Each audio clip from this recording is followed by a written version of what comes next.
안녕하세요. 오늘은 존재론적 설교 두 번째 시간으로 존재론과 설교에 대해서 말씀을 드리겠습니다. 존재론적 설교를 세우기 위해서는 철학적인 이 존재론의 관점을 바탕으로 기독교 신앙과 신학의 원리를 연결하는 것이 중요합니다. 존재론은 존재의 본질과 구조를 탐구하는 철학적 분야인데 이것을 기독교 설교에 적용함으로써 신앙의 깊이와 삶의 의미를 더 깊이 있게 해준다고 생각할 수 있습니다. 기독교 설교라는 것은 성경 말씀을 통해서 하나님 관계나 또 구원의 메시지, 또 우리 신앙생활에 필요한 이런 교훈들을 전달하는 것이죠. 그래서 설교자는 성경 본문을 해석하고 이것을 신자들의 삶에 실천할 수 있도록 잘 그렇게 진리의 말씀을 증거하는 역할을 하는 것입니다. 그래서 설교는 성경의 그 가르침을 현대 삶에 적용해서 신자들에게 하나님의 뜻과 하나님 자신을 이해시키고 신앙을 강화시키는 것을 목표로 하고 있죠. 그런데 이 존재론적 설교라는 것은 무엇이겠습니까? 존재론적 설교는 존재의 본질과 구조를 탐구해서 신앙의 근본적인 질문에 답하는 설교라고 말을 할 수 있습니다. 예를 들면 인간의 존재의 의미라든지 하나님의 존재라든지 또 그 신앙의 깊은 의미가 뭔지 이런 것들을 설교를 통해서 답을 해 줄 수가 있다는 것이죠. 그래서 예를 들면 하나님의 존재한다는 것은 나에게 어떤 의미가 있는가? 그 하나님과의 관계 속에서 인간 존재의 목적과 의미를 탐구를 하고 설교자는 이것을 설교할 수가 있는 것입니다.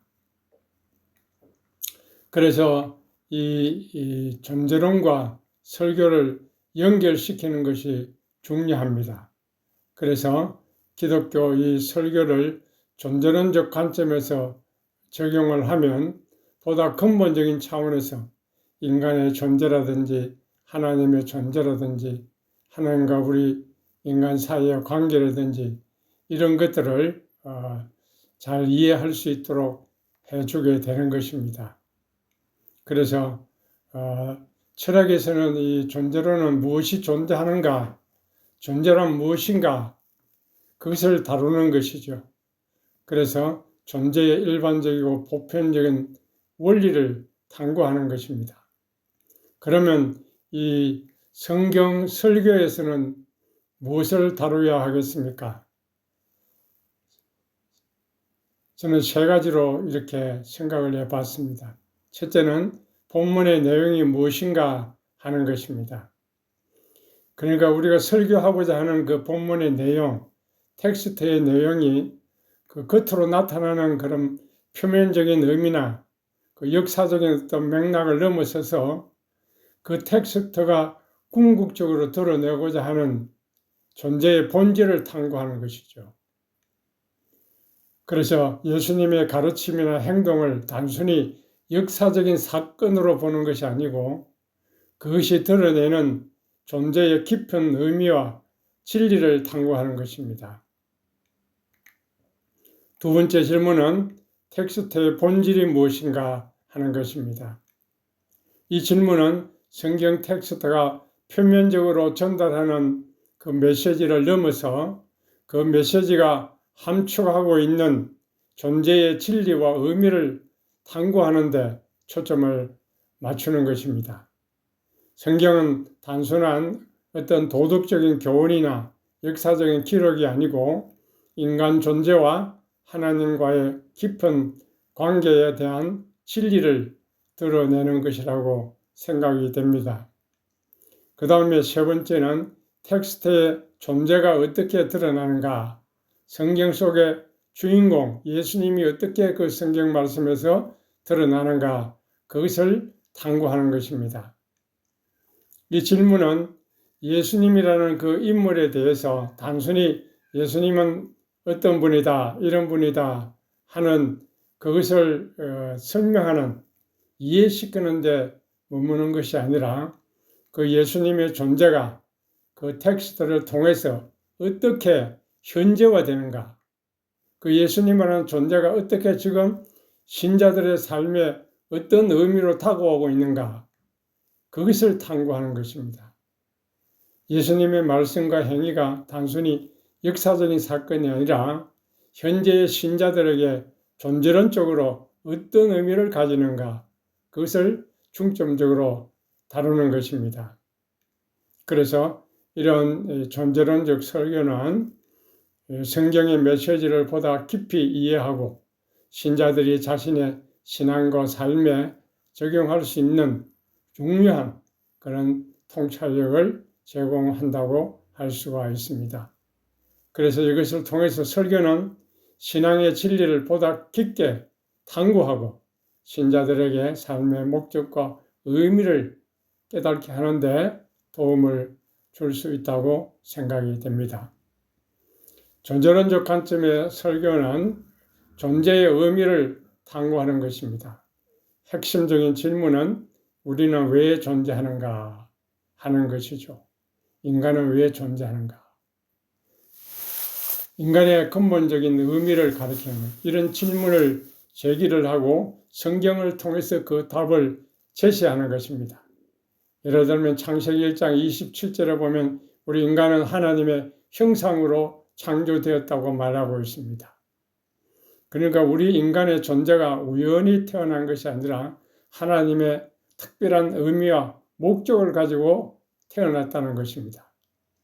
하나님의 형상대로 만들어졌다는 것이죠. 인간은 단순한 물질적인 존재가 아니라 하나님의 성품과 본성을 반영하는 영적인 존재라는 것입니다. 그러므로 우리 인간은 존엄성과 가치를 가진 존재입니다. 우연히 어떻게 이 세상에 태어난 것이 아니라는 것입니다. 무의미한 존재가 아니라 하나님이 특별히 고귀한 목적을 가지고 이 세상에 우리는 태어났다는 것입니다. 그래서 우리는 하나님과의 관계에서 하나님과 교제할 수 있고 또 그분의 영광을 드러내는 그런 목적을 가지고 살아가도록 부름받았다는 사실을 깨닫게 되는 것입니다. 또 우리는 하나님의 존재에 대해서 탐구할 수 있습니다. 핵심적인 질문은 하나님은 누구신가 하는 것입니다. 이런 존재론적 설교는 하나님의 존재와 본질을 깊이 탐구하는 것에 중점을 둡니다. 예를 들면 출애굽기 3장 14절에 나는 스스로 있는 자다. 이런 구절을 통해서 우리는 하나님의 존재하는 방식과 그 의미를 설명할 수 있습니다. 하나님은 자존하신 분입니다. 하나님은 외부의 어떤 원인이나 존재에 의존하지 않고 스스로 존재하는 분이라고 말하고 있습니다.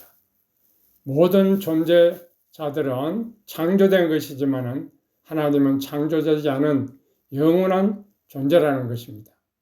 하나님은 시간과 공간의 제약을 받지 않고 과거, 현재, 미래를 초월해서 존재하는 분입니다. 어제도 계시고 오늘도 계시고 영원토록 계시는 분이십니다. 이런 하나님은 신비한 존재죠. 우리가 다 파악하고 이해하기 어렵고 인간의 언어로 완전히 다 표현할 수 없는 신비한 존재입니다. 이런 하나님이 언제나 우리와 함께 계시고 우리와 같이 계시며 우리의 삶 속에서 활동하고 계시는 다른 분입니다. 하나님은 멀리 떨어져 계시는 분이 아니라 우리와 가까이 계시는 분이라는 것이죠. 이런 하나님의 존재 방식과 이해를 시키고 나면은 그분과의 관계를 우리가 생각해 볼 때에 신자들은 얼마나 하나님이 위대하고 또 우리가 하나님을 믿고 섬기는 것이 얼마나 큰 축복인가를 깨닫게 됩니다. 그래서 인간의 정체성을 바로 가지게 됩니다. 인간의 정체성을 묻는 핵심 질문은 나는 누구인가 하는 것입니다. 존재론적 관점의 설교는 인간의 정체성을 탐구하는 것입니다. 로마서 8장 16절에 보면 성령의 신이 우리의 영과 더불어 우리가 하나님의 자녀인 것을 증거한다고 말합니다. 우리의 신분은 하나님의 자녀입니다. 우리 신자들의 가치와 정체성을 우리가 바로 가지게 되면 세상의 다른 어떤 가치 기준에 흔들리지 않게 되는 것이죠. 우리가 하나님의 자녀라고 하는 것은 단순히 우리는 육체적인 존재에 머물지 않고 영적인 차원에서 하나님과 특별한 관계 속에 있다는 겁니다. 우리는 하나님의 가족으로 하나님의 사랑과 보호를 받으며 하나님의 유업을 이을 자임을 우리는 알게 되는 것입니다. 이런 정체성에 대한 확신은 우리에게 자신감과 안정감을 줍니다. 세상 가치 기준에 흔들리지 않고 자신에 대한 확고한 자신감과 안정감을 가지고 자신의 가치를 발견하고 어떤 상황 속에서도 하나님과 관계 속에서 하나님의 사랑과 보호를 신뢰하게 만들어줍니다. 뿐만 아니라 우리의 삶의 목적과 방향을 바로 갖게 하는 것이죠. 우리의 삶은 단순히 우리 자신만을 위한 것이 아니라 하나님의 영광을 위해서 사는 존재라는 것입니다. 그래서 삶의 목적에 대한 핵심 질문은 내 삶의 목적은 무엇인가 하는 것입니다. 에베소 2장 10절에 보면은 우리는 그의 만드신 바라 그리스도 예수 안에서 선한 일을 위하여 지으신 바라고 있습니다. 인간의 삶의 목적에 대해서 말하고 있는 것이죠. 인간은 하나님의 작품입니다. 하나님이 만드셨습니다. 하나님의 손으로 창조된 특별한 존재입니다. 그냥 단순히 우리가 이 세상에 살아가는 존재가 아니라 하나님에 의해서 얻어되고 설계된 존재라는 것이죠. 그 목적은 선한 일을 위해서 우리가 지음을 받았다는 것입니다. 단순히 나 자신만을 위해 사는 것이 아니라 하나님이 예비하신 그 선한 일들을 행하면서 그분의 뜻을 이루는 삶을 살아가도록 우리는 부름받았다는 것이죠. 그래서 신자의 삶은 하나님이 미리 계획하신 선한 일들이 있다는 겁니다. 그래서 우리의 삶의 목적은 그리스도 안에서 하나님이 예비하신 그 사명과 목적을 따라 선한 일을 행하면서 각자에게 주어진 그 사명을 따라 살아가는 것이 우리 성도의 삶이라고 말하는 것입니다.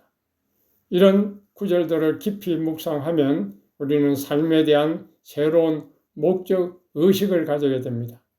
단순히 내 개인적인 어떤 성취나 이익을 위해서 존재하는 것이 아니라 하나님이 나에게 맡겨준 그 선한 일을 위해서 존재한다는 것입니다. 이런 깨달음은 신자들의 삶을 대하는 태도와 방식에 근본적인 변화를 가져다 줍니다. 이제는 우리는 내 삶이 하나님의 계획을 하신 그 선한 일의 도구가 되어야 된다는 그런 사명감을 가지고 더 큰 의미와 목적을 추구해 나가게 되는 것입니다. 그 다음에 우리는 존재와의 관계성을 탐구할 수 있습니다. 핵심 질문은 내 존재는 어떤 관계를 통해서 의미를 갖게 되는가? 마태복음 22장 37절에 39절을 보면 하나님을 사랑하고 이웃을 사랑하라는 그런 말씀이 나옵니다. 이것은 하나님과의 관계, 이웃과의 관계에 대해서 말씀하고 있습니다. 이것은 바로 우리 인간 존재의 의미와 가치를 관계적인 측면에서 말하는 것이죠. 그러니까 우리 인간의 그 정체성과 가치와 삶의 의미는 하나님과의 관계에서 주어진다는 것입니다. 하나님과의 관계에 있을 때의 의미를 찾게 된다는 것입니다. 하나님을 사랑한다는 것은 단순히 감정적인 애착을 말하는 것이 아닙니다. 삶의 모든 부분에서 하나님을 존중하고 그분의 뜻을 따르는 것을 말하는 것입니다. 이런 하나님과 깊은 관계를 통해서 우리 인간은 내 자신의 존재, 목적, 존재 의미, 이런 것들을 발견하게 됩니다. 뿐만 아니라 우리는 이웃과의 관계에서도 내 자신의 존재, 의미를 찾아야 한다는 것입니다. 인간은 고립된 존재가 아니라 공동체 안에서 서로를 돕고 사랑하고 살아갈 때에 자기의 존재와 삶의 가치를 더 깊이 깨닫게 되는 것입니다. 그래서 이런 하나님 사랑, 이웃을 사랑하는 이 사랑의 존재, 이것은 우리의 삶을 더 풍요롭게 만들고 진정한 인간의 삶의 의미를 깨닫게 된다고 말을 할 수가 있습니다. 이렇게 우리는 존재론적 설교를 통해서 하나님과의 관계, 또 예수님과의 관계, 삶의 목적, 의미 이런 것들을 보다 깊이 이제 통찰하게 되고 또 우리 신앙생활의 성장과 삶에 필요한 지침을 제공해 줄 수가 있는 것입니다. 이제 마지막으로 예수님 존재를 드러내는 설교가 존재론적 설교라고 말을 할 수가 있습니다. 존재론적 설교는 존재의 본질과 의미를 드러내는 것입니다. 그러므로 설교자는 성경을 통해서 무엇보다도 예수님을 드러내는 설교를 해야 합니다. 예수님을 왜 드러내야 됩니까? 설교의 주제가 왜 예수님이 되어야 합니까? 그것은 구약과 신약이 그 예수님에 대해서 말해주고 있기 때문입니다. 구약은 예수님에 대한 예언이고 신약은 예수님 말씀에 대한 예언에 대한 성취입니다. 우리는 이사야 53장에서 고난받는 종 예수님에 대한 예언을 우리가 읽을 수가 있습니다. 또 신약에도 보면 그 예수님이 구약에 예언한 대로 오신 분임을 가르쳐 줍니다. 마태복음 1장 22절과 23절에 보면 모든 일이 된 것은 주께서 선지자로 하신 말씀을 이루려 하심이라고 하면서 보라 처녀가 잉태해 아들 낳을 것이요 그 이름을 임마누엘이라 하리라 그렇게 말했습니다. 누가복음 24장 27절에 보면 예수님이 엠마오로 가는 두 제자에게 직접 말씀하시기를 모세와 모든 선지자의 글로 시작하여 모든 성경에 쓴 바 자기에 관한 것을 자세히 설명했다고 했습니다. 그러니까 구약 성경 모든 예언이나 선지자나 모세나 그 예수님에 대해서 증거하는 책이라는 것이죠. 그러므로 성경 말씀을 설교하는 설교자는 예수님을 증거해야 됩니다. 그리고 성경의 목적과 그 예수님의 사역을 보면 우리 인간을 구원하기 위해서 오신 분입니다. 그래서 그 예수님이 우리를 구원을 위해서 오신 분이기 때문에 그것을 성경에 기록을 했기 때문에 성경은 인간 구원을 위한 책이기 때문에 그 예수님과 예수님의 구속 사역을 중심으로 말씀을 선포해야 됩니다. 요한복음 3장 16절을 보면 하나님이 세상을 이처럼 사랑하사 독생자를 주셨으니 이는 그를 믿는 자마다 멸망치 않고 영생을 얻게 하려 함이라. 이 성경의 핵심 구절이죠. 핵심 메시지입니다. 구원에 대한 예수님의 역할, 그것을 말해주고 있습니다. 사도행전 4장 12절에도 다른 이로서는 구원을 받을 수 없나니 천하 사람 중에 구원을 받을 만한 다른 이름을 우리에게 주신 일이 없다고 했습니다. 구원에 있어서 예수님이 유일한 길임을 강조하고 있습니다. 그러므로 설교의 중심은 예수님이 되어야 한다는 것을 뒷받침해주고 있는 것입니다. 그러므로 우리는 이 예수님을 말씀을 통해서 텍스트를 통해서 설교하고자 할 때에 어떤 내용을 전달해야 됩니까? 삼위일체 가운데 그 예수님이라는 존재를 잘 설명을 해야 되고 또 예수님의 그 구속 사역에 대해서 인류를 어떻게 구원했는가, 구원이 왜 인간에게 필요한가 이런 목적들을 잘 설명을 해야 됩니다. 삼위일체 하나님은 성부, 성자, 성령 하나님이 한 본질이지만은 각각의 인격을 가지고 있는 신비로운 그런 교리입니다. 그런 삼위일체 개념을 통해서 예수님의 신성과 인성을 우리는 이해할 수 있고 그 하나님 계획 가운데 예수님은 어떤 역할을 했는지를 분명히 알 수가 있습니다. 그리고 우리는 예수님의 구속 사역을 설교를 해야 됩니다. 예수님의 특별히 죽음과 부활은 우리 인간의 죄를 속량하기 위한 하나님의 구속 사역의 중심이죠.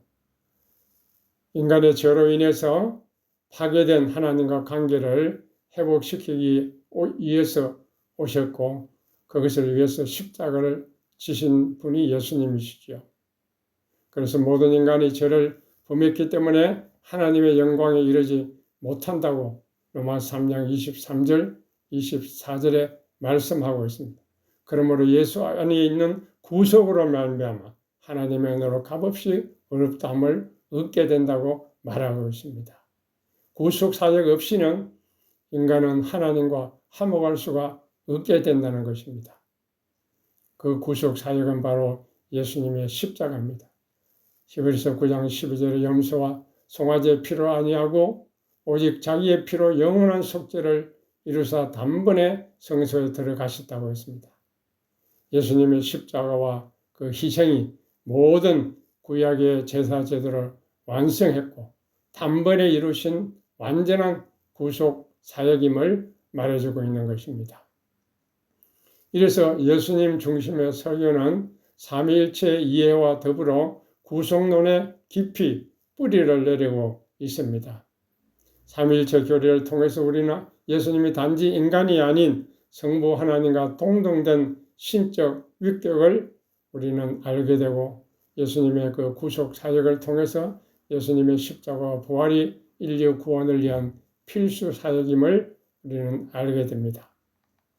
이런 예수님 중심으로 설교하고 성경을 통해서 예수님을 드러내는 설교를 할 때에는 우리 성도들의 삶에 놀라운 역사들이 일어납니다.